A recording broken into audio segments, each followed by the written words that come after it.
There we go. Great, thank you. Welcome, everybody. Thank you so much for being here.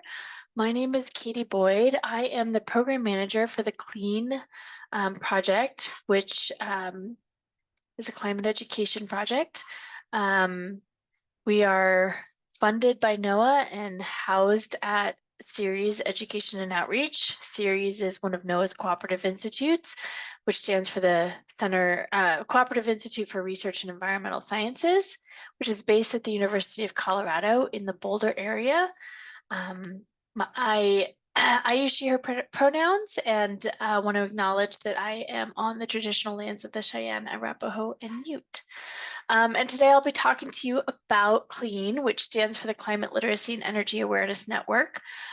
We have this project to help educators and really anyone who's interested bring climate teaching into their practice. So we'll go through and talk a little bit about how CLEAN will support you in your climate and energy education work. CLEAN is a large project that's been around for almost more than 10 years now, almost 15. We've won several awards and we're sort of highly recognized for the work that we do. The main thing that we provide is a collection of educational resources for teaching about climate and energy, and I'll talk a little bit more about that collection in a few minutes. We also provide pedagogical support and teaching guidance, professional development, etc. And the third big pillar of CLEAN is our network, which is our community of practice that we support of people who work in climate education in various forms. As I mentioned earlier, NOAA funds CLEAN to do the work that we do. And the reason they fund us is because we actually make up their teaching climate portal. So NOAA syndicates the CLEAN collection onto their website. So everything that's on CLEAN is mirrored on the NOAA Teaching Climate website as well. So you can access the CLEAN resource collection through the NOAA Teaching Climate website. They also have our support pages and professional development, and we manage the professional development calendar for NOAA as well. The CLEAN collection, as I mentioned, is one of the biggest aspects of CLEAN that we manage. This includes over 900 resources for teaching about climate and energy topics, including videos, classroom activities, lesson plans, demonstrations, experiments, visualizations, including animations and simulations, as well as static scientific imagery. The biggest or the most important aspect of this collection is that it is reviewed by scientists and educators. I'll talk a little bit more about the review process in a minute. We make sure everything is classroom ready and can be implemented easily by educators. We also make sure all the science is quality behind the information that is in the resources. So we don't develop these resources, but we provide this curation process to make sure you all get quality resources that are of high educational quality as well as scientific or really content focused. Because we are going beyond science these days. I'll talk more about that a little bit later as well. All of the resources in our collection are freely accessible. That is a requirement for us. And we also do a lot to align those resources with various standards and literacy frameworks and provide a lot of information and tags to help you easily find resources. The reason we do this is because it can be really difficult to find lessons. For example, if you just do a Google search, you'll get, sort of a ridiculous number of resources to go through if you're just looking for a lesson plan. For example, here is somebody searching for a hurricane lesson plan, whereas on CLEAN, we've already narrowed down for you, so it's much more reasonable to sort of search through the resources on CLEAN. Also, you know that the resources in CLEAN are of high quality. So we review them. We have experts, educators, and people with content knowledge, review the resources to make sure they're of high quality.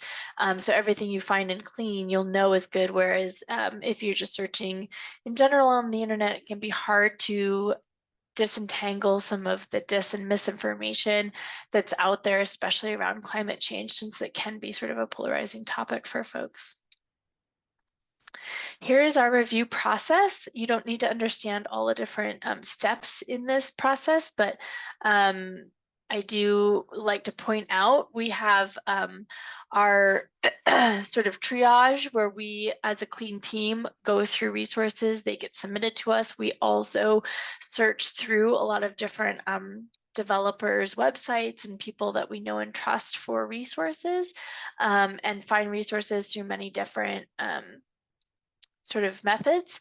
And we look at them and make sure that they sort of hit the criteria that we need for resources in Clean, as well as thinking about that they'd be of interest to educators who access our website. And so then it goes through several review processes from there, where we have somebody with climate knowledge and background look at a resource, as well as somebody with education background. And then it goes to a review camp. So those are the first and second review. And then it goes to a review camp where we actually have a group of science and pedagogy specialists look at each resource and determine whether it's of high enough quality to be in the collection or not. And through this process, we gain a lot of information about the resource as well. So then we catalog it, tag it, align it with the different standards, and put it into our collection. And we also, in the process, recruit somebody who has specific knowledge in that particular topic to do a final review and make sure that the any of the content information is up to date and reliable. So at least 6 to 8 people have looked at each resource in our collection after that review process. The other thing that they do for us, which is really useful for educators, is give us information about the resource as they review it. So we collect all of the notes from our various reviewers and put them onto our website. So you can see that each resource, again, it's a pointer collection. So at the top of the page, it links back out to the developer's website. Nothing is housed on Clean. You always go back to the original resource. And then we have a description about of each resource, as well as notes about the science, the pedagogy, or about the content, I should say, about the pedagogy, sort of how you access the resource or would implement it in the classroom, and tips for how to implement these resources. We also tag each resource by many different tags: grade level, topics, the climate and energy literacy principles, and we're getting into some new tagging as well. We tag by regional use, data set use, regional specific resources, data set use, NGSS, all kinds of different things. And we're also getting into new ideas of tagging around subjects and teaching a climate across the disciplines, so not just focused on science, as well as resources in terms of how they might address DEI issues in terms of different aspects of relevance to students, or thinking about the representation in the resource, etc. So here are the tags I'm mentioning. You can see we tag by grade level, the resource type, I mentioned these earlier, NGSS, the topics, etc. So the right side of this slide shows our tags, and in our collection, this is how it shows up. And so you can add many different tags, including at the bottom, we have these other categories that don't even fit on the page sometimes, that you can expand and add more tags. So that's the collection. The second big pillar of Clean is our pedagogic support and our ability to help educators as they bring climate and energy into their classroom. So one of the ways we do that is through our teaching guidance pages. We have guidance that walks educators through the climate and energy literacy principles. These are background pages that include a lot of information, and I'll talk about them in just a minute. These go through the big ideas in climate and energy science, so understanding what it is that you need to know. Obviously, teachers and really anyone, climate is such a big topic. I wouldn't expect anybody to be an expert on the entire field and be able to teach it as in depth as you may want to be. So this is our ability to provide you with information about all those different topics and help you understand how to engage students in those topics. We also have guidance on how to bring climate into elementary classroom, culturally relevant climate teaching, and we have a toolkit that will really support you as well, which I'll get into a little bit more. The guidance pages on climate and energy literacy go through the literacy principles that were developed by, in the case of climate, NOAA and many other partner groups, and on the energy side, the Department of Energy and other partner groups that they engaged with. Each has a summary of the concept and the sort of big idea that how to understand it, any misconceptions that are pretty common around this particular concept, as well as how to implement teaching this concept in classrooms.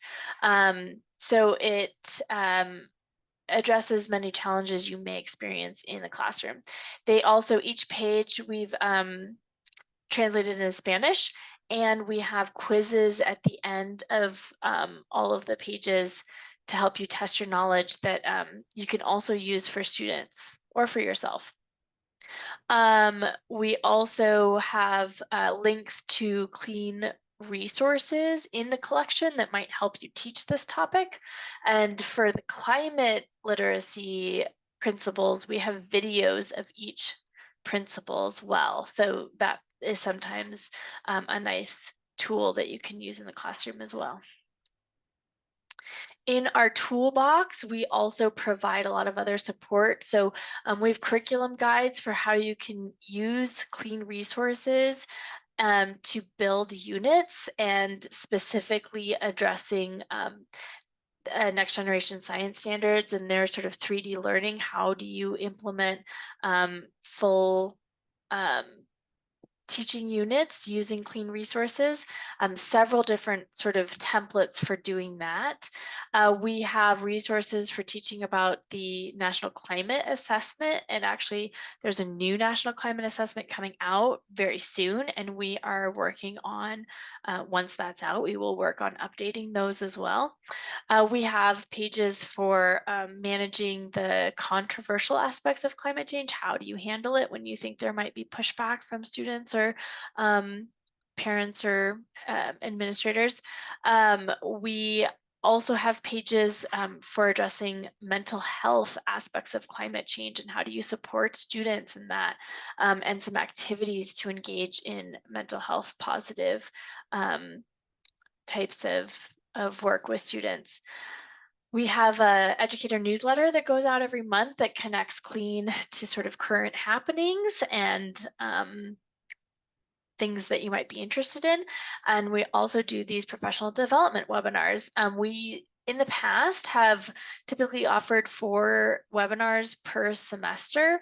We have changed that a little bit this year. We're offering 1 webinar per semester, and we're engaging some time in developing an asynchronous professional development workshop. So look out for that. We also have special webinars on special topics like mental health, around mental health Awareness Month, and when we have the NCA resources available, we'll probably try to do a webinar around that and things of that nature. So the third piece of clean is our network, and this is where we support educators as well as others who support educators. So we have a lot of informal education folks. We have folks like me who do educator support work. There's a lot of people who are just interested in climate action and climate education in their free time. We also have a lot of folks who work on many different aspects of climate education. There are scientists and social scientists who do education work as part of their jobs as well. So many different folks in the network. It's a community of, our email list is over 700 people, and pretty active email list in terms of trying to provide a lot of information and opportunities and ways you can connect and support and discuss challenges in the climate education field that you're dealing with. There's also weekly teleconference or video conference calls now that we host, where we have informal discussions and presentations about different projects and programs, and different ways people can just have discussion and connect. If you are an educator, it is sort of in the middle of the day on Tuesdays, 1 p.m. Eastern time, but there's, again, the email list that you can still engage with if you can't attend the calls during the week.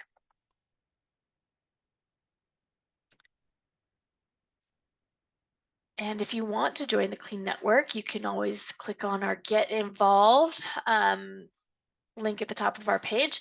And one of the first buttons there is to join the Clean Network. And that is exactly where you will join the email list, where you will get the announcements about the calls if you want to join into those. So if you click that Get Involved link at the top of our website, this is what pulls up.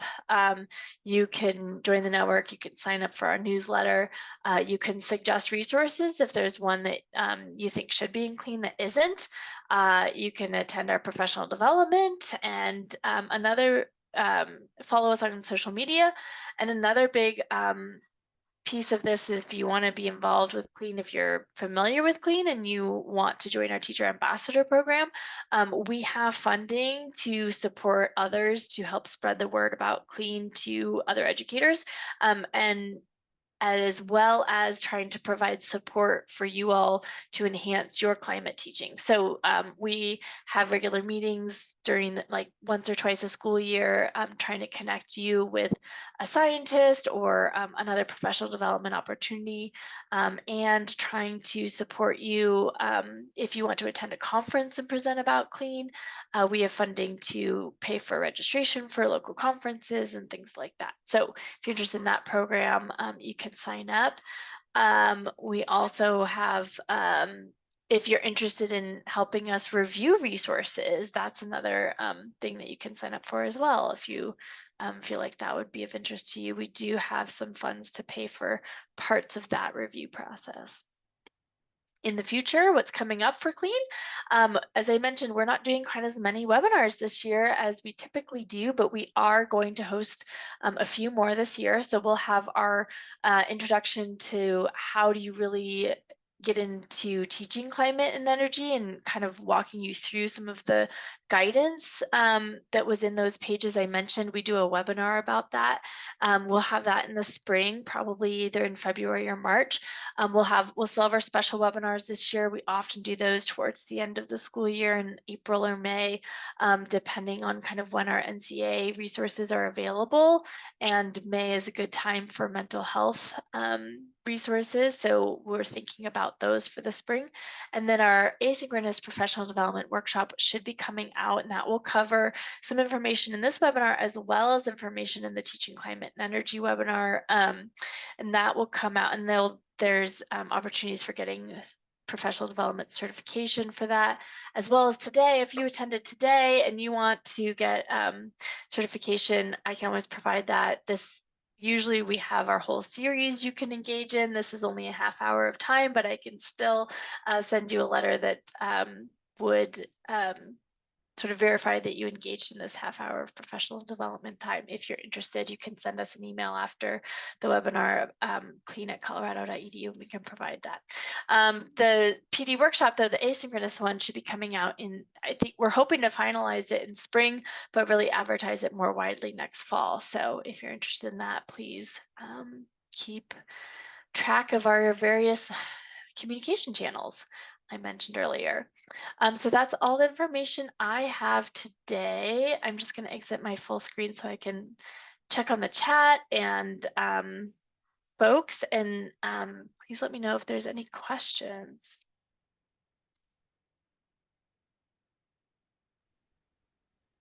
there are questions, feel free to put them in the chat. Also, if you raise your hand, I can give you the ability to unmute yourself and speak. So either way is great if you do have questions.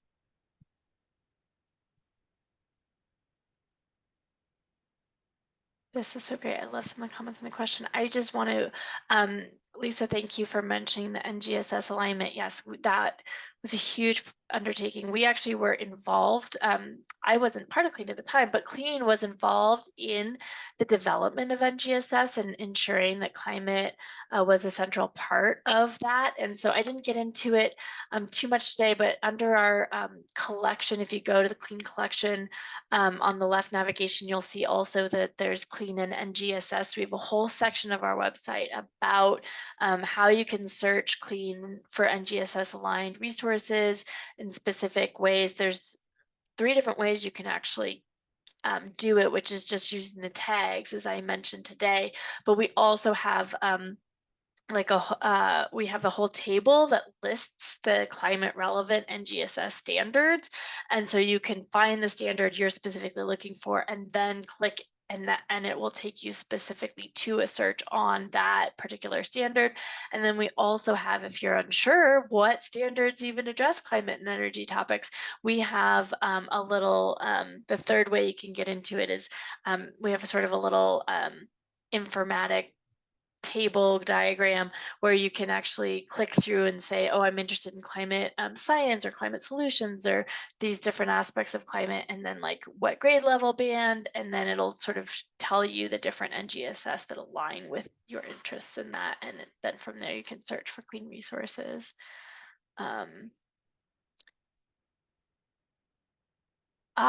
Somebody asked about looking for connections with students.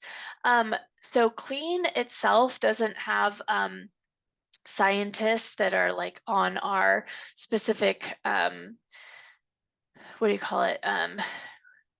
Docket or payroll to sort of speak with students, but CERES Education and Outreach. CERES is an organization of over 800 scientists, many of which work in climate-specific topics.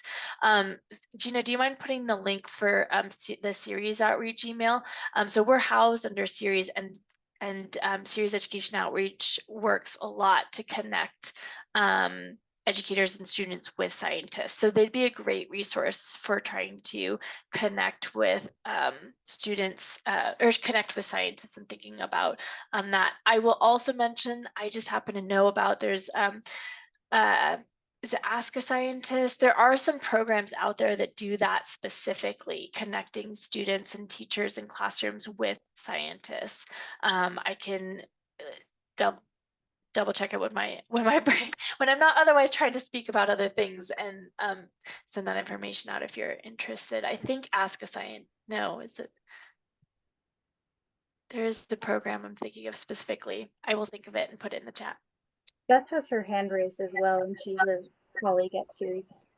Yeah, if you Please. don't mind me jumping in, Yeah. NOAA has started a new program called NOAA Ambassadors, where they have volunteers from across the NOAA organization that are happy to chat with classrooms, either in person if someone's nearby or through Zoom if that's more convenient. If you email, I'll put it in the chat, outreach@noaa.gov. They can connect you to the NOAA Ambassadors program. And that's another great place to get in touch with scientists. Thank you so much, Beth. Yes, I love that. That's great to hear too.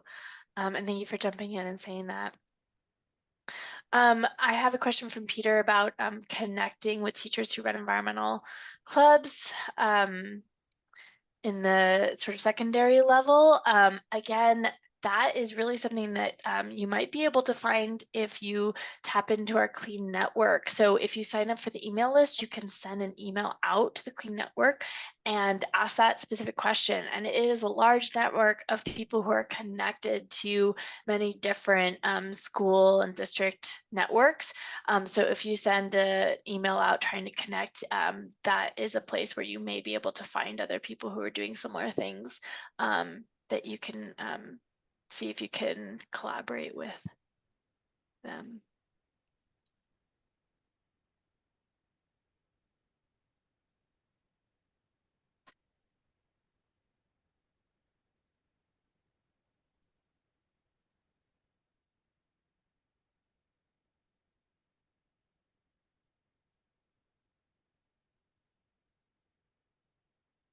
Skype a Scientist, that's what it was, the one I'm thinking of. The Skype a Scientist program is one that will connect you.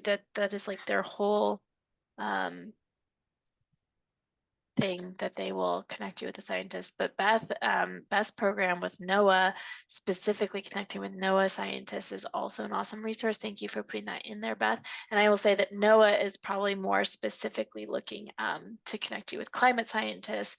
I know the Skype a Scientist is a very general program, but I just put it in case for another resource. Any other questions? Did anyone else raise their hand or anything, Gina? I feel like I think I've kind of tried to do all the ones I saw in the chat. Yeah, I think you've done a good job of covering everything in the chat, and I don't see any other hands If you raised. have any other questions, please do put it in the chat or raise your hand. Also And put yeah, do not hesitate to reach out as well through email. I think the slide's even still up with our Clean It Colorado, so we can always connect you. And if you miss any of the other emails or links that we've put in the chat, we can definitely connect you if you email us. And if you're interested in that PD certification, again, email us there. So, and check us out on our website. And yeah, again, let us know if you have any questions around navigating the website or accessing things on it. The chat from the webinar, great question. I always put, you will get an email after this webinar with a Google Drive folder where I put actually all of the things from our various webinars. It might take us a day or two just because we have to get the recording and the chat from Zoom and all of that. But there is a folder, there's a folder for slides, there's a folder for chats, there's a folder, and then we put the recordings on YouTube and link those on our website. So you'll get an email after this webinar is over in the next day or so from Zoom that will give you the links for both the recording of the webinar as well as that Google Drive folder for resources.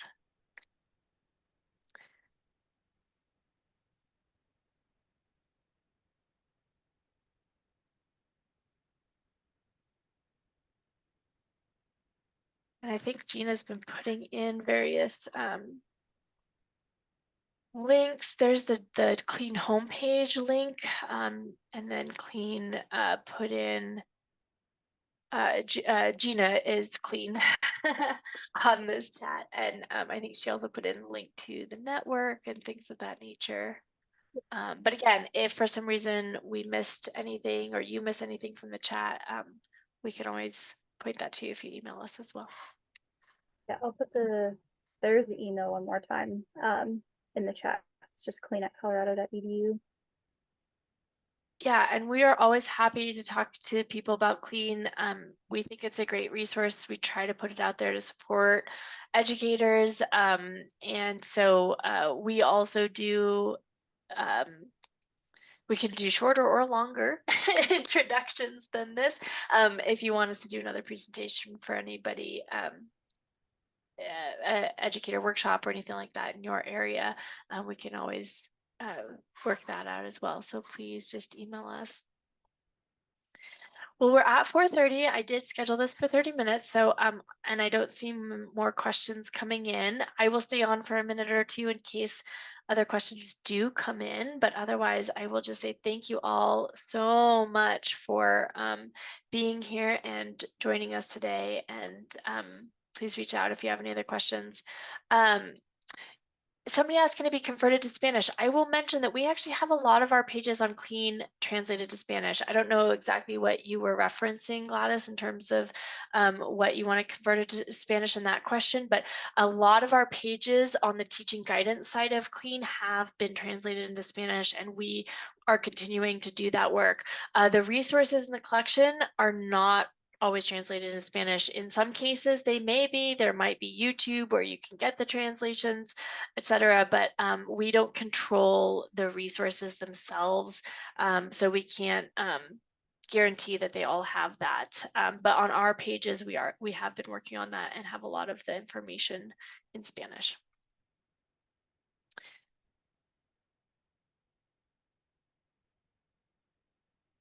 Thank you so much, everyone. We really appreciate you being here. And yeah, for Gladys, thank you, Gina. Gina put in the link specifically to the Spanish pages if you are interested in that.